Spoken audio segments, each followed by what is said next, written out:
ভাই, আমার ভাগ্য খারাপ, আমি তাই কিছু করতে পারি না। আপনার মন থেকে এই ধরনের চিন্তা দূর করুন। আপনার অসীম ক্ষমতা আছে, আপনি সব কিছু করতে পারেন। নিজেকে বিশ্বাস করতে শিখুন। যে ব্যক্তির আত্মবিশ্বাসের উচ্চস্বর রয়েছে তিনি উন্নতির নতুন রেকর্ড তৈরি করেছেন। প্রায়শই আমরা অন্যের দিকে তাকিয়ে আমাদের লক্ষ্য নির্ধারণ করি এবং অন্যের দিকে তাকিয়ে তাদের মতো হওয়ার চেষ্টা করি। আমাদের একটা কথা সবসময় মনে রাখতে হবে যে প্রত্যেকটা মানুষের যোগ্যতা ও অযোগ্যতা আলাদা আলাদা এবং প্রত্যেককে চিন্তা ও বোঝার মাত্রাও আলাদা। আপনার বন্ধু যা করতে পারে আপনি তা করতে পারেন না, কারণ আপনার বন্ধুর যোগ্যতা এবং ক্ষমতা ভিন্ন। আপনি যদি আপনার বন্ধুর মতো কাজ করতে চান তাহলে আপনাকে সেই ক্ষমতাগুলি নিজের মধ্যে গড়ে তুলতে হবে। প্রায়শই আমরা দুশ্চিন্তায় হতাশায় ভুগি, এতটাই ডুবে যাই যে আমরা বাঁচতে ভুলে যাই। আমাদের চিন্তা করা উচিত নয়। অতি বেশি চিন্তা আমাদের পুড়িয়ে ফেলে, যেভাবে আগুন শুকনো কাঠকে পুড়িয়ে ফেলে। আমাদের চিন্তা করা উচিত কিভাবে আমার সমস্যা সমাধান করতে পারি। যতক্ষণ আপনি আপনার সমস্যা নিয়ে চিন্তা করছেন ততক্ষণ যদি আপনি সমস্যাটাকে নিয়ে ভাবতেন তাহলে হয়তো কোনো না কোনো পথ আপনি পেয়ে যেতেন। দেখবেন আমাদের যখন একটা দরজা বন্ধ হয়ে যায় না, তখন আমাদের সামনে আরও হাজারটা দরজা খুলে যায়। তাই একটা কথা বলে না, আইন আছে, আইনের ফাঁকও আছে। প্রত্যেকটা জিনিসই, কিন্তু আমরা সেই বন্ধ দরজার দিকে তাকিয়ে তাকিয়ে এতটা সময় নষ্ট করে ফেলি, তখন আমাদের আর অন্য দরজাগুলো একদমই চোখে পড়ে না।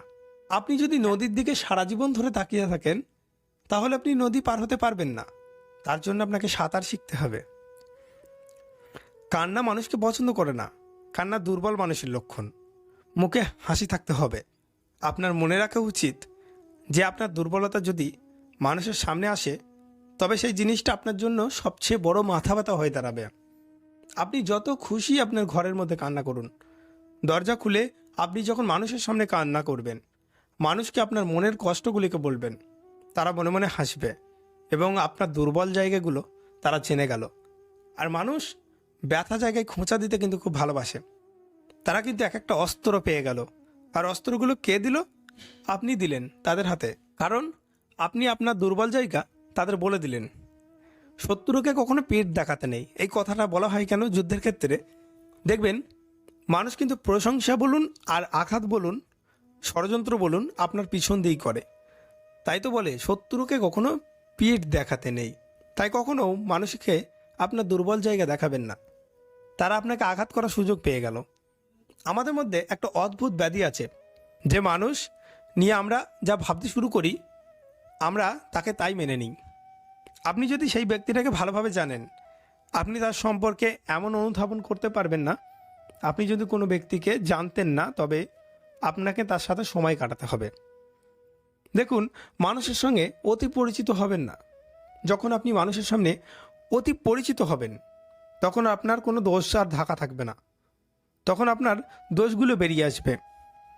মানুষের সঙ্গে অল্প অল্প পরিচিত রাখতে হবে, অতিরিক্ত পরিচিত হওয়ার দরকার নেই, তাতে কিন্তু ক্ষতি আপনারই হবে। কখনো আপনার বন্ধু হোক বা যত কাছের মানুষই হোক না কেন, নিজের ঘরের লোকের কথা পরকে বলবেন না।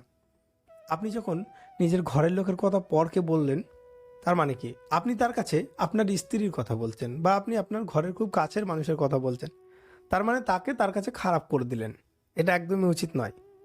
আপনি হয়তো বলছেন আজকে রাগের মাথায়, আপনার 2 দিন পর রাগ মিটে যাবে, তখন আপনি পস্তাবেন যে আমি কেন বললাম।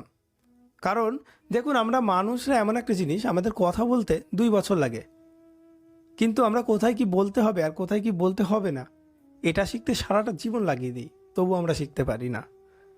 আমরা ভুল করি, কোনো একটা কথা মানুষকে বলে ফেললাম, তারপর মনে করি কেন বললাম, কথাটা না বললেই বোধহয় ভালো হতো। তাই তো হজরত আলী বলেছেন, গোপন কথা আপনার দাস, কিন্তু সেটা ততক্ষণ পর্যন্ত আপনার দাস যতক্ষণ পর্যন্ত সেটা আপনার মধ্যে আছে। আপনি যখন অন্যজনকে আপনার গোপন কথাটা বলে দিলেন তখন আপনি সেই কথাটির দাসে পরিণত হলেন। একটু ভাবলেই বোঝা যায় না? আপনি যখন খুব গোপন একটা কথা, যেটা বলা উচিত ছিল না, হয়তো কথার ক্ষেত্রে এসে আপনি সেটা বলে ফেললেন, কিন্তু পরবর্তীকালে আপনার মনে হবে এটা কেন বললাম, এটা না বললেই বোধহয় ভালো হতো। এটা নিয়ে আপনার মনের মধ্যে একটা থিঙ্কিং তৈরি হবে, আপনি বারবার চিন্তা করতে থাকবেন। এর ফলে আপনার চিন্তাভাবনা আপনার কোনো কাজ করার ক্ষমতা কমে আসবে। এই জন্যই তো মানুষের সঙ্গে কম কথা বলুন। মানুষের সঙ্গে অতি খোলাখুলি কথা আলোচনা করার দরকার নেই।